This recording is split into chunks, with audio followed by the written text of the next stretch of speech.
విశాఖ సంఘమిత్ర ఆధ్వర్యంలో విశాఖ జీవీఎంసీ గాంధీ విగ్రహం వద్ద నిరసన తెలిపారు. ఈ సందర్భంగా సంఘమిత్ర సూరిబాబు మాట్లాడుతూ ప్రకృతిని కాపాడేందుకు ఇకనైనా ప్రభుత్వాలు కొత్త చట్టాలు తీసుకురావాలన్నారు. 100 గజాలు దాటిన ప్రతి రెసిడెన్షియల్ లేఅవుట్ వారి దగ్గరకు ఉన్న స్థలంలో 6 నెలలుగా తప్పనిసరికి ఇల్లు కట్టుకోవాలి. అప్పటి వరకు ఆ స్థలంలో గతంలో ఉండే పచ్చదనంతో ఉండే చెట్లను వేయాలని కోరారు. ప్రకృతిని మనల్ని కాపాడుతున్న పచ్చని చోట్లను, తోటలను, పంట భూములను మొక్కలుగా చేసి ఎండిన ఎడారులుగా మార్చదని ఈ సందర్భంగా సూరిబాబు కోరారు. ఖాళీ స్థలాల్లో మొక్కలు నాటాలి. 100 గజాల ఖాళీ స్థలాల్లో మొక్కలు నాటాలి. సౌండ్ పొల్యూషన్ ని అరికట్టాలి. సౌండ్ పొల్యూషన్ ని అరికట్టాలి. ప్రకృతిని కాపాడేందుకు కొత్త చట్టాలు రావాలి. ప్రకృతిని కాపాడేందుకు కొత్త చట్టాలు రావాలి. ప్రకృతిని కాపాడేందుకు కొత్త చట్టాలు రావాలి. నమస్తే అండి. నా పేరు సంఘమిత్ర సూరిబాబు అండి. గత 22 సంవత్సరాలుగా ప్రజా శ్రేయస్సు కొరకు, ప్రజల మేలు కొరకు 18 రకాల పైగా సేవా కార్యక్రమం చేస్తున్నాను. అందులో భాగంగా రాబోయే తరాలు మంచి కోసము, చెడ్డ వాళ్ళందరినీ మంచిగా మార్చేందుకు, మంచి వాళ్ళందరూ ఆనందంగా ఉండేందుకు, రాబోయే తరాల వారి కోసము ఒక 11 రకాల ఉద్యమాలు మొదలుపెట్టామండి.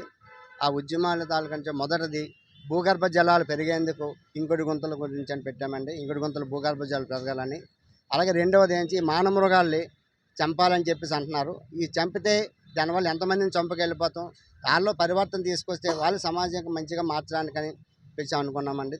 ఇది మూడవది అండి. ఈ మూడవది ప్రకృతి పరిరక్షణ. ఈ ప్రకృతిని కాపాడకపోతే అసలు ప్రజల మనుగడే లేదు. జీవరాశులు అంతమైపోతాయి.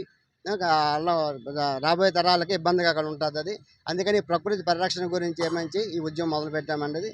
దీని మెయిన్ సారాంశం అంటే 100 గజాల స్థలం ఉన్నదంటే ఆ 100 గజాల్లోనే ఏమంచి డెఫినెట్గా పచ్చదనం ఉండాలండి అది. అలాగే రియల్ ఎస్టేట్ వ్యాపారులు పచ్చని పంట పొలాలని, పళ్ళ తోటలని, ప్రకృతిని పాడు చేసి ఎండిన ఎడారులాగా చేస్తున్నారు. ముక్కలుగా చేసి దాన్ని అమ్మేస్తున్నారు. అలా కాకుండా ఆ స్థలాల్లోనే వాళ్ళు వేసే రియల్ ఎస్టేట్ లేఅవుట్ వేసేటప్పుడే ఒక కాజు పెట్టాలి. ఎవరైతే కొనుక్కున్నారో అందులోని ఏదో పళ్ళ చెట్లు కానీ ఏదో సంథింగ్, వీళ్ళైతే రెసిడెన్షియల్ అగ్రికల్చర్ లేఅవుట్ని రెసిడెన్షియల్ కింద మార్చారు.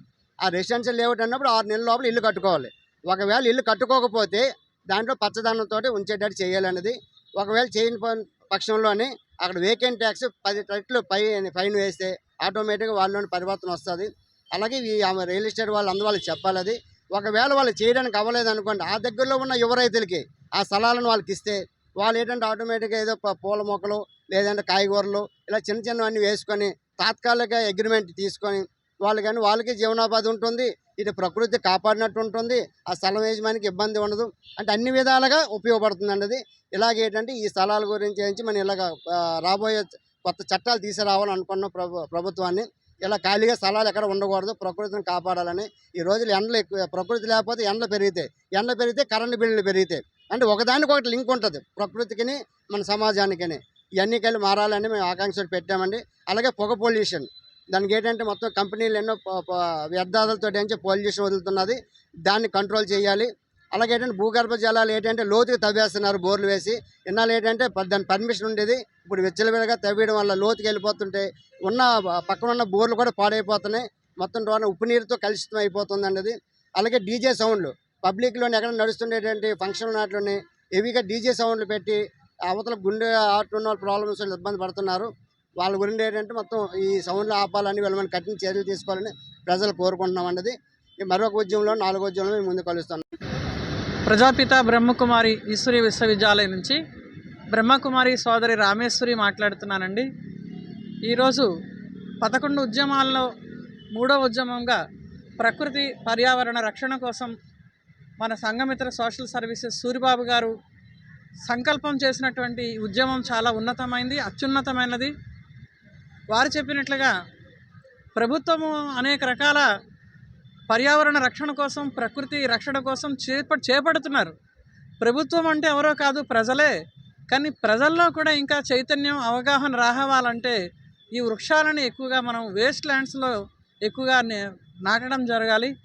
అనవసరమైన వృక్షాలు కాదు, ఫలాలను ఇచ్చేటువంటి వృక్షాలు, పుష్పాలను ఇచ్చేటువంటి మొక్కల్ని వేయడం ద్వారా ఈ రియల్ ఎస్టేట్ ల్యాండ్స్ అన్నీ కూడా సఫలమవుతాయి.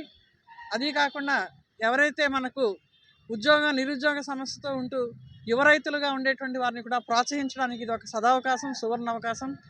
అయితే నీరు, ప్రకృతి అనేది అది ఉంటేనే మనిషి జీవన మనుగడకు ముందుకు వెళ్తాం. అది లేనినాడు మానవ జీవితం దుర్భరం అయిపోతుంది. ఇది వ్యక్తిగత సమస్య కాదు. పర్యావరణ రక్షణ అనేది ప్రకృతి ధర్మాన్ని రక్షించుకోవాల్సినది మనందరి ప్రతి ఒక్కరిపైన బాధ్యత ఉంది. ప్రజలందరూ కూడా ఈ ఉద్యమంలో పాల్గొని మీ వంతు సహకారం, అంటే ధనంతో కాదు మనసుతో చేయవలసిన సహకారం ఇది. మనసుతోటి ప్రతి ఒక్కరూ పరివర్తన అయినట్లయితే ఈ ప్రకృతి కూడా చాలా పచ్చదనంతో సుఖశాంతుల్ని అందరికీ ఇస్తుంది. పచ్చని కాపురం అంటారు, పచ్చని జంట అంటారు. అలాగే మనతో పాటు పశుపక్షాదులు కూడా అవి కూడా జీవిస్తున్నాయి. వాటికి కూడా మనం నిలవ స్థానం లేకుండా వృక్షాలను నరికేస్తున్నాం.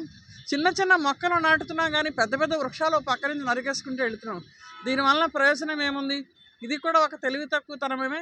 కాబట్టి నేలనంతటిని కూడా కాంక్రీట్ చేయకుండా కొంత భాగాన్ని ఉపయోగించుకున్నా సరే రియల్ ఎస్టేట్ వాళ్ళు ఈ విధమైనటువంటి విధానాన్ని అవలంబించడం ద్వారా భవిష్యత్తులో అందరికీ కూడా సుఖశాంతులు లభిస్తాయని ఆశిస్తున్నాం. నమస్కారం అండి. నా పేరు జగదీష్ కాండ్రేగుల. నేను బేసికల్గా organic farming, Bhagiratha organic farmings director అండి. మా మిత్రులు సూరిబాబు గారు చేస్తున్న ఈ ఉద్యమానికి, మహా ఉద్యమానికి ఆయన సంఘీభావం తెలిపి నా వంతుగా నేను ప్రయత్నిస్తున్నాను. అయితే చాలామంది చాలా విషయాలు చెప్పారు.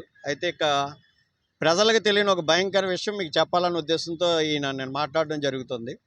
ఏంటంటే మీరు మన ఈ విశాఖపట్నంలో ఏదైనా ఒక అపార్ట్మెంట్ ఫ్లాట్ కొనాలంటే రఫ్గా 1,50,00,000 ఉందనుకుందాం. దాంట్లో 75 లక్షల రూపాయలు వైట్ కింద, అంటే డాక్యుమెంట్ కింద, ఇంకో 75 రూపాయలు బ్లాక్ కింద ఇస్తూ ఉంటారు. ప్రైవేట్ బ్యాంకుల దగ్గరికి వెళ్తే వాళ్ళు గిమ్మిపిల్ చేసి ఆ 1,50,00,000 రూపాయలు కూడా మీకు లోన్గా ఇచ్చేస్తారు. అదే పొరపాటున ఎవడన్నా నాలాంటోడు వెళ్ళి నేను వ్యవసాయం చేస్తాను టెక్నికల్గా 30 లక్షలు గవర్నమెంట్ వాల్యూ, పోనీ ప్రైవేట్ వాల్యూ 60 లక్షలు ఉంది, పోనీ ఆ 30 లక్షలు ఇచ్చే వాళ్ళు రిమైనింగ్ 30 లక్షలు మేము వేరేగా పెట్టుకుంటాం అంటే దాంట్లో 50% కూడా ఇచ్చే అవకాశం లేదు. అంటే అంత 30 లక్షలు గవర్నమెంట్ వాల్యూ ఉంది కదా అగ్రికల్చర్ ల్యాండ్, 15 లక్షలు కూడా ఇవ్వరు. ఇది మన దేశ దౌర్భాగ్యం. సో దీన్ని చాలామంది మేధావులు ఉన్నారు కదా, సివిల్ ఇంజనీరింగ్లో రీసెర్చ్ చేసిన వాళ్ళు, మీరు అందరూ ఒకసారి ఆలోచించి రియల్ ఎస్టేట్ని ఎంకరేజ్ చేస్తారో లేదా అగ్రికల్చర్ ల్యాండ్స్ కాపాడుకుంటారో అనేది మీ ఈ సూరిబాబు వల్ల, నా వల్ల, లేకపోతే మీడియా మిత్రుల వల్లే అవ్వదు. కనీసం ఇప్పటికైనా కొద్ది బుర్ర పెట్టి ఆలోచించండి. అక్కడైతే లోన్ వస్తుంది. ఇప్పుడు ఎవడన్నా రియల్ ఎస్టేట్లో 200 గజాల స్థలం కొంటానని చెప్పండి, ఆడు కింద పడిపోయి మీద పడిపోయి మీకు మొత్తం లోన్ ఇప్పించేస్తాయి. అదే అగ్రికల్చర్ ల్యాండ్ కొంటామంటే ఆ గవర్నమెంట్ వాల్యూకే నీకు లోన్ రాదు. ఇది దేశ దౌర్భాగ్యం. ఇది నేను ఆల్రెడీ ప్రాక్టికల్గా ప్రాబ్లం ఫేస్ చేసి చెప్తున్నా. Thank you sir, thank you so much.